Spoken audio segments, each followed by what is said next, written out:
What's up, fight fans? This is Kurt DeVille with Counterpunch Boxing News, and I have some new news concerning Anthony Joshua, Tyson Fury, and Deontay Wilder all abroad. Now, I was watching these different channels, these pro Wilder channels, and I take a peek in, and they are mad.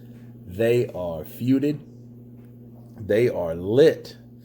They feel that Tyson Fury just jumped ship or something like that because Anthony Joshua offered to help him and he accepted, and now the whole buzz around Joshua coming to America to help Tyson Fury prepare for Deontay Wilder has got them feuded. They messed up about it. It's hilarious to me. It's funny to me because it's just like they feel like they've been, betrayed it, like Tyson Fury strikes again. You can't trust Tyson Fury, you can't trust the gypsy. Well, maybe Tyson Fury's doing that for more than one reason, right? And we touched on that basically, but that's not what this is for. I wanted to counterpunch a video that I saw from Blue Blood Sports TV. I like the balance. When someone is over criticizing someone, I like to come in and balance it out. If I feel they're not appreciating a person, okay, well, I balance that out.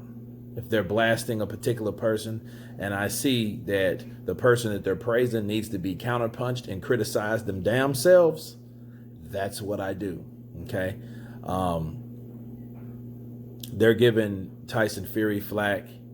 Now the big thing is Joshua, if he expects to fight Deontay Wilder, he should show up at the next fight because he was the one that helped prepare Tyson Fury for this particular fight, supposedly, right? That's if it goes through. That's if something else don't happen. That's if Tyson Fury don't, flip a thought switch or something and decide to go a whole nother direction like he does all the time. If that doesn't happen, okay, well, that means Tyson Fury will be aided by Anthony Joshua, and Anthony Joshua, through Blue Blood's eyes, since he's going to fight Deontay Wilder for the next fight, should be at Fury Wilder 2. Now, and when I heard this, the first thing I thought of was, okay, for one, was Deontay Wilder at fucking Ruiz Joshua 2 in Saudi Arabia? Was he there? No. Was he wanting to fight the winner? That's what he said. Yeah. So why isn't that an issue? Why isn't that a topic of, for discussion? See, that's the balance. That's, the seesaw's like this here, right? In favor of Deontay doing what he wants to do. But if he wanted to fight the winner, he would be there. So that's balancing that out. Okay. That's the question you ask yourself to, to equal that out. Okay. Deontay didn't go to their fight. So why would he expect them to go to theirs? Another question you ask yourself, who aided Joshua for Ruiz? Right? Vladimir Klitschko. A lot of advice, a lot of nutrition advice. So in actuality, Klitschko really served as, a strength and conditioning coach because of how he ate, his diet. Okay. He adopted his diet. He implemented that into his game plan. That's why he came in so damn thin and fit. Okay. And still had energy in the 12th round. On top of, I know people say, like Deontay, that Joshua applied or used a jab and grab style from Klitschko. Okay. Well, if that's true, did Klitschko show up at that fight in Saudi Arabia? No. So to answer the question is, Joshua does not have to be at a Wilder Fury fight to be the winner of that fight. Because, that was one of the That was one of the issues that the pro Wilder fans had for Joshua. They were like, well, if you were so keen, or if you wanted to fight the winner out of Tyson Fury and Joshua, and Wilder, why didn't you show up at the fights? Why did you say you wouldn't even be looking at the fight? Why didn't you say you would be attending why didn't you do that? See, they were mad because of that, because they figured that was a way of discrediting Joshua from wanting to fight in the first place. Not knowing this guy was in Spain doing other promotions, doing whatever he needed to do for his own career and his own image. Okay. He had a lot of other obligations besides what two guys done on the fly, because Tyson Fury and Deontay Wilder was on the fly. Make no mistake about it. That wasn't a fight that was waited and a long awaited bout, and people did, the second one pretty much because they were trying to get it done because of the first one. But the first fight sprung out of nowhere. It was spontaneous combustion, okay? Because Tyson Fury decided, hey, I can beat Deontay Wilder. And he spoke it, believed it, and damn near received it. And you know what? A lot of people thought he received it because a lot of people thought he won. Now, Joshua didn't go to Deontay Wilder. Fury won. So what makes you think he's going to come to the second one? What makes you think he's obligated to come to the second one? Nobody came to his fights. Deontay Wilder didn't come to any of his fights. He didn't come to the Joshua Povetkin fight, which he had ample opportunity to do so. In fact, he turned down the commentator spot to be there at ringside.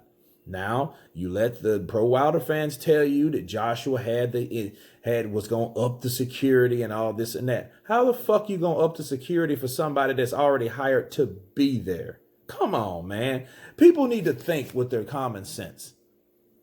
Deontay Wilder was hired by Sky Sports to commentate Povetkin Joshua.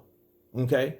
He decided not to go because he wanted to do his WWE entrance into the ring, but signed no contract and did nothing of the sort. Right? And so Joshua told him, no, you can't come into the ring. But nobody said he could not come.